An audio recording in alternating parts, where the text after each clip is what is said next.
드린 것은 이 하나님께 집중하십시오. 그리고 그 하나님의 말씀이 조금씩 성취될 때 거기에 마음을 두세요. 그 성취하시는 하나님께 마음을 두십시오. 자신의 모든 인생의 노하우를 뒤로 하고 가나안에 그냥 그저니 머물려고 했던 야곱처럼 그렇게 하시기를 바랍니다. 어쨌든 그렇게 보게 될 것입니다. 결국 그들을 후손들을 다루시는 걸 보게 될 겁니다. 그래서 결국 하나님의 섭리 안에서 한 민족이 구성되고 민족을 훈련하고 연단하고 고치면서 약속에 부합하는 이스라엘이라고 하는 이름을 물려받는 민족을 이루는 하나님을 보게 될 것입니다. 그리고 두 번째로는 우리는 요셉의 일생을 통해서 드러나는 예수 그리스도에 대한 단서들을 살펴보게 될 겁니다. 요셉의 일생은 예수님의 어떤 사역 혹은 삶과 닮아 있는 부분들이 있어요. 그리고 그의 일생을 통해서 예수님을 이해할 수 있는 단서들을 보여줍니다. 그것은 저는 하나님께서 수백 년 전에 수천 년 전에 준비시킨 하나의 예고편이라고 느껴져요. 이들의 역사와 이들의 어떤 그 삶을 통해서 이후에 예수님을 더 잘 이해하도록 하기 위해서 하나님이 준비해 놓은 것이죠. 저는 그렇게 생각합니다. 그런 면에서 우리가 이 요셉의 일생을 좀 더 살펴볼 수 있을 거이다 생각이 됩니다.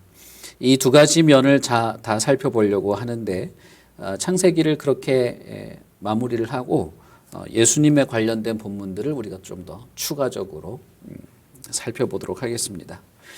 오늘 우리가 읽은 본문에서 우리가 알 수 있는 것은 야곱의 가족들, 야곱의 족보는 이러하니라. 요셉의 이야기지만 사실 요셉의 이야기의 서론은 야곱의 족보는 이렇다라고 말해요.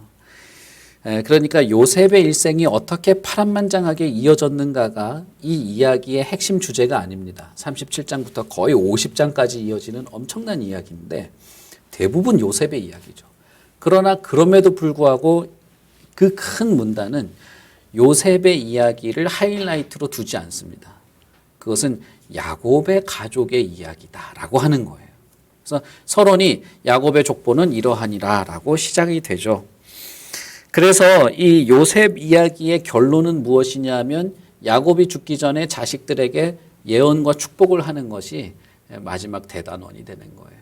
그래서 그런 면에서 보면 하나님께서 야곱의 가족들을 이제 어떻게 다루시는지 살펴봅시다 라고 하는 말로 야곱의 족보는 이러하니라 라고 시작하고 있다는 것입니다. 그런데 하나님께서 야곱의 가족들을 누구를 통해서 다루시냐는 거예요. 그 수단으로 선택된 것이 요셉인 것입니다. 그래서 이제 요셉의 이야기가 이어지고 요셉이 등장하는 것입니다만은 큰 줄기는 무엇이냐? 요셉을 통해서 하나님이 야곱의 가족들을 이렇게 고치시고 변화시켜 가십니다 라고 하는 것입니다. 그러면 이제 야곱의 가족들이 어떤 상태에 있는지를 이제 보아야 되겠죠. 그래서 우리가 읽은 2절부터 5절까지는 야곱 가족의 상태를 간략하게 설명합니다. 보시면 이 가족은 지금 불화해요. 형제 간에 불화합니다. 형제 간에 우애가 없는 상태예요. 그래서 2절을 보시면 야곱에게서 태어난 여러 명의 아들들 그리고 여러 명의 아내들을 이제 보게 하죠. 레아와 라헬 이외에도 레아와 라헬의 몸종이었던 빌하와 실바까지 등장하죠. 그래서 그 4명의 여인들로부터 12명의 아이를 낳게 되는 것 아닙니까? 그런데 그 중에서도 제일 막내에서 두 번째 이 요셉이 17세의 소년이었다라고 소개가 되고 있습니다. 그리고 이 요셉이 형들과 함께 양을 칠 때 이 요셉의 행동은 형들을 매우 화나게 하는 행동들이었습니다. 무엇이냐 하면 형들의 잘못을 아버지에게 고발하는 아버지에게 뭐라고 해야 될까요? 고자질하는 그런 동생이었기 때문이죠. 이 형들이 일을 제대로 하지 못했는지 아니면 일을 그래도 하고 있는데 형들을 오히려 잘못들을 더 크게 부각해서 고자질을 했는지는 알 수 없어요. 그것은 분명하지 않습니다. 그러나 분명한 것은 무엇이냐? 요셉이 아버지에게 고발하는 것을 계속했다는 겁니다. 형들의 치부를 드러내는 일에 거리낌이 없었다라고 볼 수도 있어요. 그리고 형들의 잘못에 대해서 고자질을 했던, 아니면 특별히 잘못한 일이 없는데도 험담을 했던 이 태도가 형제 간의 불화를 일으켰다는 것입니다. 그런 면에서 이 불화의 지분을 요셉도 가지고 있어요. 불화의 지분이 있는 겁니다. 그리고 3절에서는 그 불화의 또 다른 원인을 말합니다. 그것은 다름 아닌 야곱 자신이었죠. 야곱에게는 큰 문제가 있었습니다. 하나님께서 야곱을 베델로 올라오라라고 할 때의 상황을 한번 여러분 생각해 보세요. 제가 그 부분을 사실은 설교를 하지 않고 넘어갔는데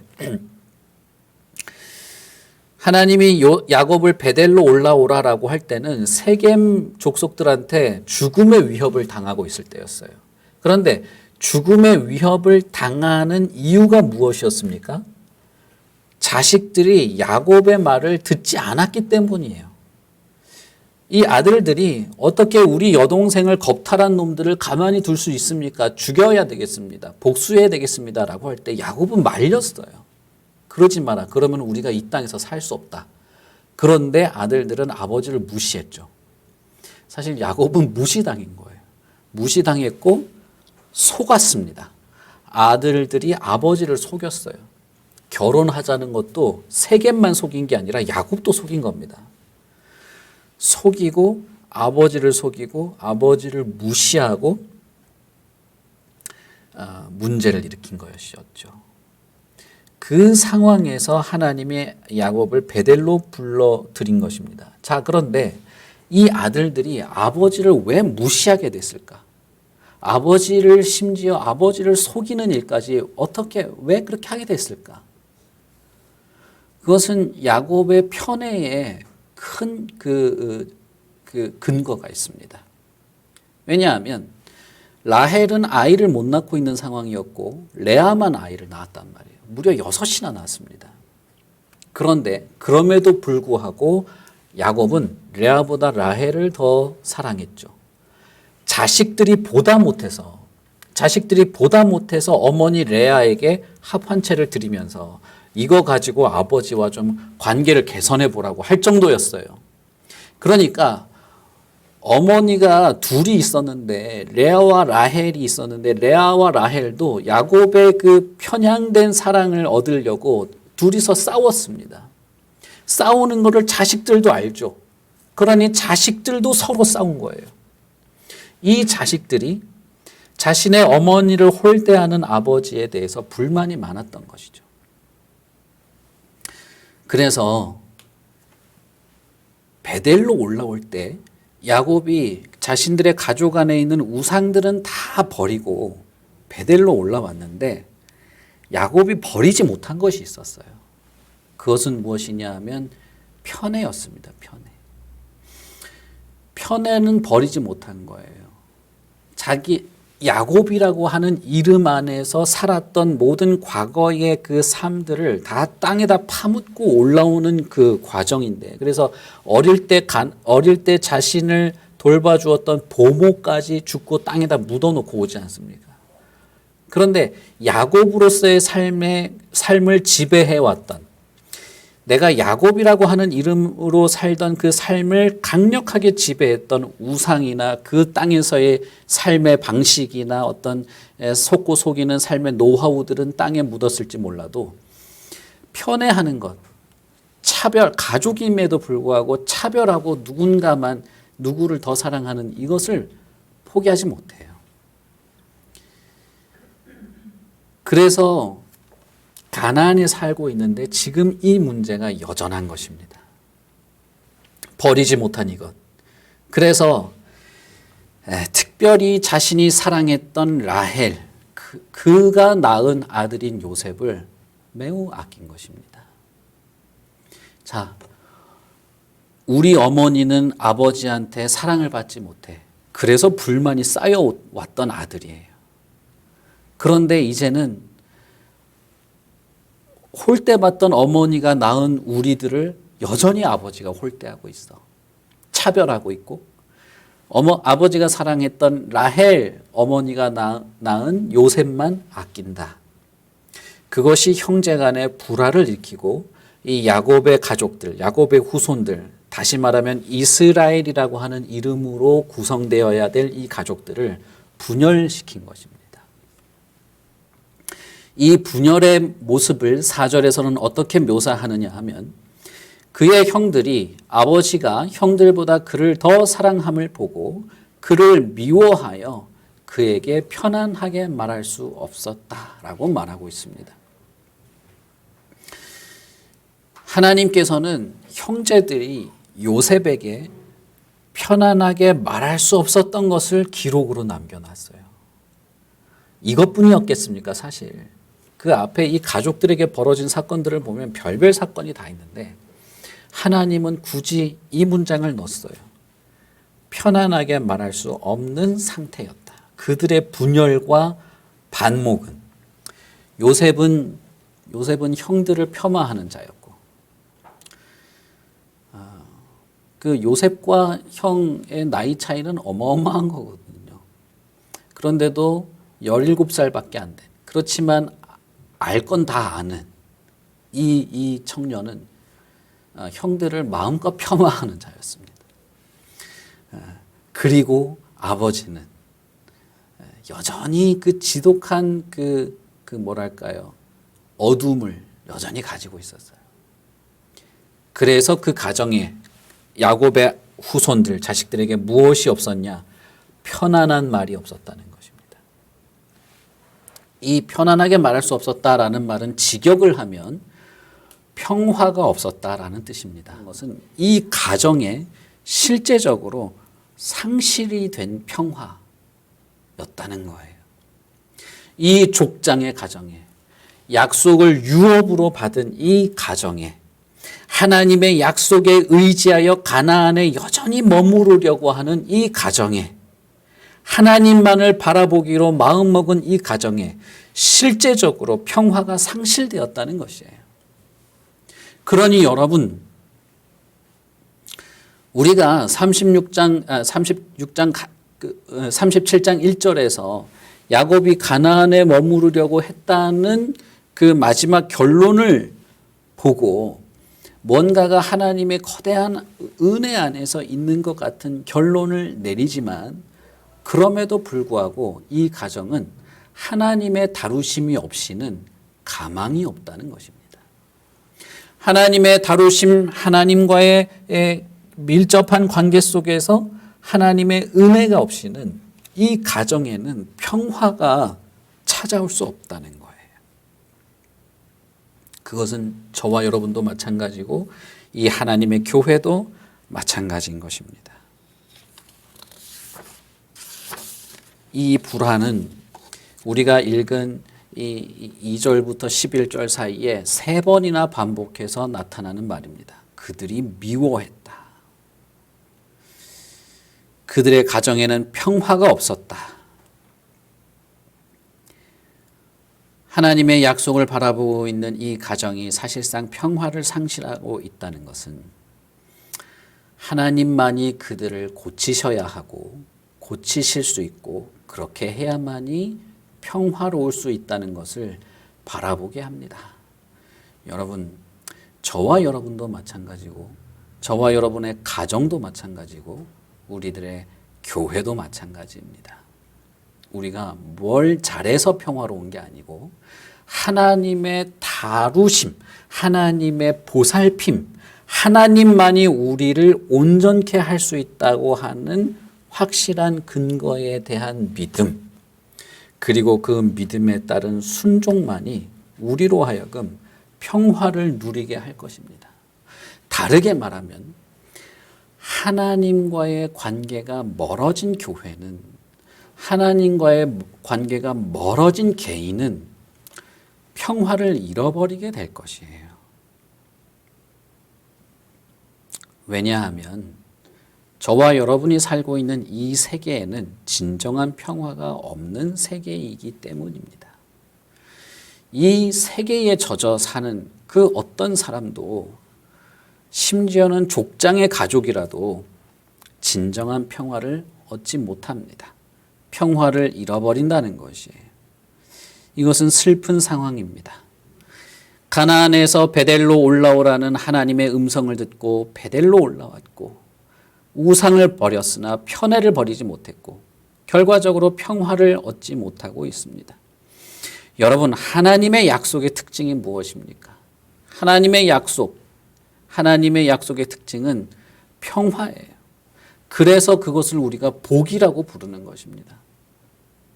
다시 말하면 진정한 복은, 하나님의 약속을 통해서 얻을 수 있는 복은 하나님과의 온전한 관계를 통해서 맛보는 평화가 있기 때문에 복인 것입니다.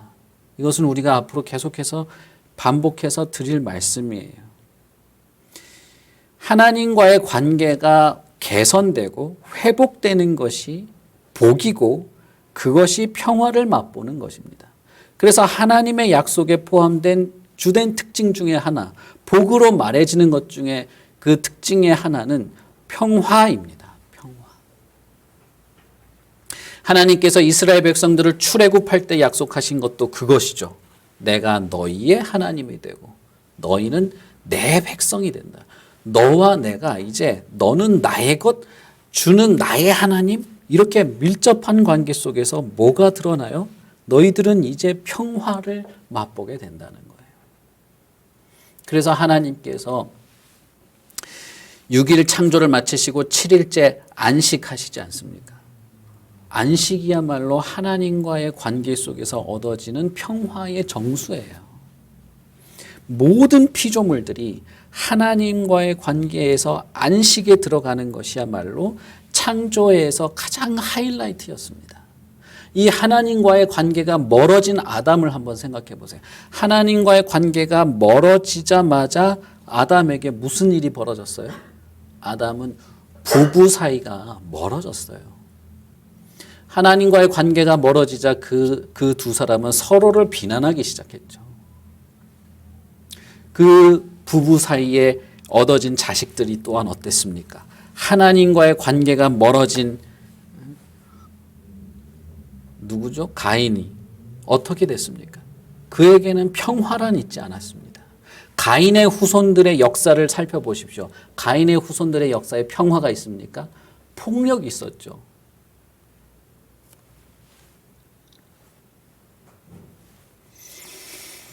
그렇기 때문에 에덴 동산에서부터 하나님과의 관계가 멀어진 증거로 불화가 등장하는 것은 매우 의미심장한 것입니다. 그래서 여러분, 우리가 출애굽할 때 이스라엘 백성들에게 하나님이 주변 민족들, 특히 에서의 후손이었던 에돔, 이스마엘의 후손이었던 모압, 미리암, 싸우지 말라 그래요. 그들과 다투지 말아라. 못 지나가게 하잖아요. 가나안으로 갈 때 우리 땅 못 지나가게 하잖아요. 근데 그게 사실 아브라함의 후손이에요. 다 거기 살던 사람들이. 그때 이스라엘이 화가 나가지고 죽입시다, 전쟁합시다 그럴 때 하나님이 하지 말라 그래요. 하지 말라고 할 때 이유가 뭐냐? 너희들은 다 형제다. 형제간에 불화하지 않고 평화로운 것이 하나님과의 관계 속에서 누리는 복의 증거인 것입니다. 그렇다면 이스라엘 민족이 복이 되고 이스라엘 민족이 복으로서 복을 나누어 주는 것이 되려면 이스라엘 민족 가운데 불화가 있어서는 안 되는 거예요. 그들의 복이 정말 하나님의 관계 속에서 얻어지는 복이라는 것을 느끼게 하려면 아브라함의 후손, 이스마엘의 후손이든 에서의 후손이든 하나님은 싸우는 걸 원치 않죠. 이건 매우 중요한 것입니다. 그래서 여러분, 교회 안에서 만약에 불화가 생긴다라고 할 때는 이것은 매우 조심스럽고 적극적으로 이 문제를 다루어야 하는 것입니다. 누구의 잘잘못을 따지는 것은 사실은 뭐라고 해야 될까요? 화합하기 위한 것이면 몰라도 누구 한 명을 죽이고 내가 이겨야 되겠다라고 할 때는 그것은 정말 조심해야 되는 거예요. 오히려 우리가 하나님과 온전한 관계, 예배든 말씀을 나눔이든 말씀을 연구하는 것이든 교제든 섬김이든 희생이든 무엇이든 하나님과의 관계에서 소홀하고 멀어지고 매너리즘에 빠지고 마음이 무뎌지고 영적으로 병들어서 불화하지 않는가를 살펴보아야 하는 거예요. 야곱은 그게 없어요. 그게 없습니다. 리브가를 살펴봅시다. 리브가는 자기 뱃속에 두 아들이 싸우는 것 때문에 하나님 앞에 엎드려서 기도했어요. 하나님, 이걸 어떻게 해야 됩니까? 이 두 아들이 뱃속에서 싸우는 것 때문에 나는 죽을 지경입니다. 그런데 야곱은 오히려 자신이 그 불화의 한 원인이면서 그것을 하나님 앞에 다루거나 해결하기 위해서 진지하게 하나님 앞에 엎드리지 않습니다. 그래서 이 족장의 가족, 이 정말 이 불쌍하고 슬픈 가족에게는 평화가 상실된 것이죠. 마치 에덴 동산에서 아담의 모습을 반복하는 것 같습니다. 그렇다면 어떻게 해야 합니까? 하나님께서 약속에 충실하신 분이라면 이 불화를 내버려 둘 수는 없는 것입니다. 그들이 불화를 벗어나서 인간적인 관계에서 서로 간에 서운하고 미안하고 차별하고 모든 그런 인간적인 수준에서 일어나는 그런 것들을 극복하고 초월해서 하나님의 은혜와 약속에 근거해서 오히려 화목하고 마음이 합해지는 것을 경험해야 하는 것이죠. 그렇게 함으로써 정말 복이라는 것을 누려야 하는 것이죠. 하나님께서 이 가족을 다루셔야만 하는 것입니다. 하나님께서 이 가족을 연단하고 화해하게 하셔야 하는 것입니다. 그것이 하나님께서 약속에 충실하신 것이죠. 그럼으로써 이스라엘은 평화를 얻게 될 것입니다. 이 평화는 하나님의 약속이 실현되고 하나님과의 이 관계 속에서 그 복을 누리는 것 속에서 얻어지는 것이기 때문에 이 평화 자체가 그것이기 때문에 이런 형제 간의 우애 혹은 평화, 교회의 평화, 평강, 안식은 하나님의 성취하시는 약속에 근거가 있는 거예요. 하나님의 말씀이 활발하고 생기 있게 드러나는 것에 평화의 근거가 있는 거예요. 저와 여러분의 무슨 인격과 고매한 품성에 달린 것이 아닙니다. 그것을 다루시는 하나님, 더 말하자면 하나님의 약속에 근거가 있는 거예요. 그렇기 때문에 이 가족에게도 유일한 그 희망이라고 할까요? 방법이라면 하나님이 자신의 약속을 끝까지 이루시는 것입니다. 하나님은 그렇게 하시기로 하셨어요. 그래서 요셉을 택하셨습니다. 요셉은 17살의 소년에 불과했어요. 이 사람이 뭔가 독특한 성품을 가지고 있다거나 대단한 지식이 있다거나 고매한 인격을 가진 사람으로 등장하지 않습니다. 하나님이 요셉을 선택하실 때. 그렇기 때문에 우리는 요셉에게 뭔가 이렇게 긍정적인 어떤 그런 인상을 지어줄 필요가 없습니다. 더욱이 17살밖에 안 되는 소년이기 때문에 아무 능력이 없죠. 그냥 하나님이 자신의 기쁘신 뜻 안에서 요셉을 택하셔서 이 요셉을 통해서 하나님의 일을 이루시고자 한 것입니다. 우리는 그것을 5절부터 알 수 있어요. 왜냐? 요셉은 꿈을 꾸었을 뿐이거든요. 요셉은 꿈을 꾸었습니다. 그것도 이제 2번이나 꾸죠. 요셉이 직접 꾸는 꿈은 이것입니다. 나머지는 다 다른 사람들이 꾸는 꿈이에요. 나머지는. 그런데 요셉은 이 2번의 꿈을 통해서 하나님이 요셉을 다루셔서 요셉을 사용하셔서 이 가족의 불화를 치료하시고 회복시키려고 한다는 사실을 우리는 알 수 있습니다. 2번이나 연달아 꾸었기 때문에 하나님이 확실히 결정했다는 것을 우리가 알 수 있는 것이죠. 그렇다면 요셉의 꾼 이 꿈은 하나님께서 이 가족에게 뭔가를 전달하는 것일 수 있겠죠. 꿈의 내용은 형제들이 쌓은 단이 자신이 묶은 단에게 절하는 것입니다. 우리는 잘 압니다. 이것이 나중에 그대로 이루어진다는 것을 잘 알죠. 그러나 이 당시의 형들과 부모 야곱은 그 사실을 알지 못했습니다. 알지 못해서 형들이 이렇게 말하죠. 너가 우리의 왕이 된다는 말이냐? 참으로 우리를 다스리겠다는 것이냐? 라고 말하죠. 사실 이 형들은 미래를 예견한 말을 한 거예요. 그들은 사실 몰랐지만 실제로 그렇게 되죠. 요셉은 왕의 버금가는 권력을 가지게 됩니다. 그리고 실제로 자신의 형제들을 다스리는 위치에 서게 되죠. 그러나 지금은 모르는 이 형제들은 그 말, 너가 우리의 왕이 된다는 말인가? 우리를 다스린다는 말인가? 라고 하는 말은 절대 긍정적으로 한 말이 아닙니다. 요셉을 비난하기 위해서 한 말이었어요. 여기서 우리가 볼 수 있는 것은 참 아이러니한 것인데, 하나님이 요셉을 통해서 이 가족의 불화를 해결하려고 할 때 이 하나님의 의도를 파악하지 못하고 있다는 것입니다. 이 하나님의 의도를 파악하지 못하고 하나님의 의도를 느끼지 못한 사람들, 형제들, 그들은 어떤 태도를 보입니까? 그들은 오히려 더 화가 났습니다.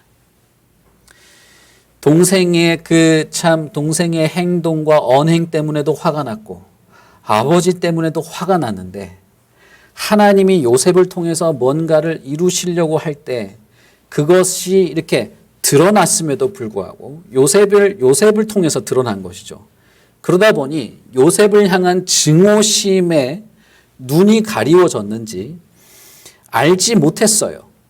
그래서 오히려 하나님의 의도가 드러나는 순간에 하나님의 어떤 그 섭리죠. 다루시는 섭리가 시작되고 시도되고 있는 그 자리에서 더 분노했다는 거예요. 우리는 이것을 너무 흔하게 발견해요. 예수님이 처음에 설교한 곳이 어디입니까? 자신의 고향 회당이었어요. 자신의 고향 회당에서 이사야서 두루마리를 좀 달라 해서 이사야서를 쫙 펼치고, 오늘날 당신들의 눈앞에서 이 말씀이 성취되고 있습니다라고 말하니까 그 사람들이 다 욕을 하고 화를 냈습니다. 예수님은 첫 번째 설교할 때부터 사람들이 미워했어요. 그러면서 네가 목수 아들인 주제에 뭘 안다고 이런 식으로 말하느냐. 고향이 아닌 다른 곳에서는 저 사람이 하나님이 주신 지혜가 아니면 어떻게 저렇게 말하겠느냐. 사람들한테 다 이렇게 대접을 받았는데, 가나안에서는 첫 번째 설교가 대제사장들, 바리새인들, 서기관들, 예수님이 설교할 때마다 오히려 더 분노가 점점 커져서 결국에는 죽이려고 마음을 먹게 되죠. 아무런 잘못을 하지 않았음에도. 이 형제들도 마찬가지죠. 똑같은 패턴을 가집니다. 여러분, 구약 성경을 보면 선지자든 뭐든 비슷한 패턴이 있어요. 그것은 무엇이냐면 하나님의 의도를 드러낼 때 하나님을 이해하지 못하거나 그 말씀을 이렇게 알지 못할 때 오히려 반응은 매우 반감을 가진다는 거예요. 미워했습니다. 더 미워했어요.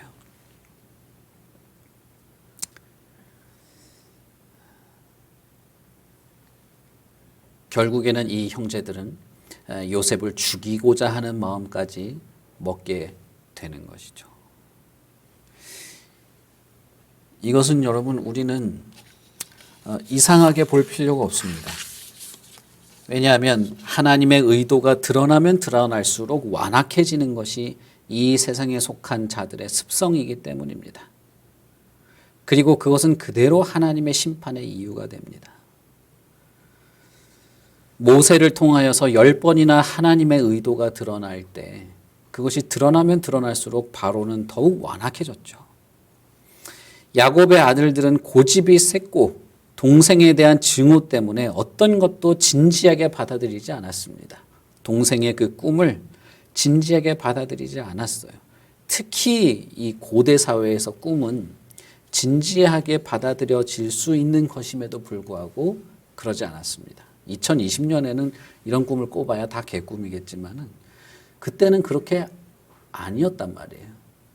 그럼에도 불구하고 그들의 분노, 하나님에 대한 몰이해, 가나안에 살고 있음에도 불구하고 그랬다는 것이죠. 만일 우리가 그 당시의 사람조차도 그랬다면 족장도 포함해서 족장의 아들까지도 그랬다면 아브라함의 손자가 그랬다면 요셉이 태어날 때는 이삭도 살아 있었습니다. 그들조차 그랬다면 만일 저와 여러분이 우리가 하나님의 말씀에 눈이 떠있지 않고 하나님의 말씀에 순순히 우리의 마음을 두지 않는다면 우리의 완악함, 우리가 완악해지는 것은 두말할 필요가 없는 것이죠. 예수님은 우리에게 이렇게 말합니다. 너희들은 나에게 와서 배워라. 그리고 내가 주는 멍에를 메라. 내가 주는 멍에를 메고 내가 이끄는 대로 가면서 살아라. 그것이 너희에게는 쉬운 길이요. 그것이 너희에게는 오히려 짐을 벗는 길이요. 그것이 너희에게는 끊임없이 솟아나는 생명의 길이요. 그것이 너희에게 쉼, 평화, 안식이 될 것이다 라고 말해요. 그런데 만약에 우리가 예수님이 주시는 멍에, 예수님에게 배우는 것, 예수님이 좌로 우로 이끄는 대로 순복하며 살아가는, 예수님의 말씀에 굴복하며 살아가는 것이 아니라 내 고집과 내 목표와 내 이성과 내 실력과 내 지식에 근거해서 내 목표를 이루려고 살아가는 삶을 고집스럽게 살아간다면 완악함은 말할 것도 없고 우리는 이 예수님의 말씀에도 분노를 느끼게 될 것입니다. 서운하게 생각하고 화가 나고 분노하고 심지어는 무시해버리고 싶은 이 세상에 속한 자들의 습성대로 하게 될 것입니다. 우리는 절대 그래서는 안 되는 거예요. 절대 그래서는 안 됩니다.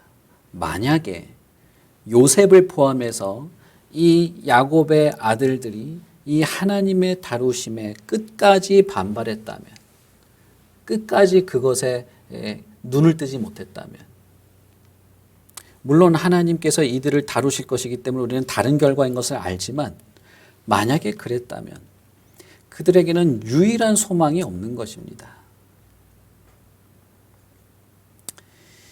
이 두 번의 꿈을 통해서 우리가 알 수 있는 것은 하나님께서 요셉을 통해서, 요셉을 사용해서 이 완악한 자들을 고치시기로 결정했다는 것입니다. 그리고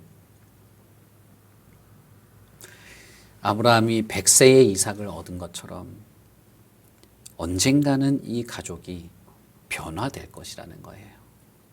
아브라함은 자신이 살고 있는 이 가나안 세계가 참된 평화가 없는 세계인 것을 잘 알았습니다. 그래서 그저 나그네로 살았고 그 땅을 소유하기 위해서 아둥바둥하지 않았습니다. 물론 중간에 많은 우여곡절이 있었으나 그는 결국 하나님의 약속의 성취로 100세가 되어 이삭을 얻게 되죠. 하나님이 그에게 약속한 너의 후손이 큰 민족을 이루고 그들이 복이 되고 그들로 복이 흘러갈 것이라고 하는 그 약속도 결국에는 성취되고 얻어지게 될 것입니다.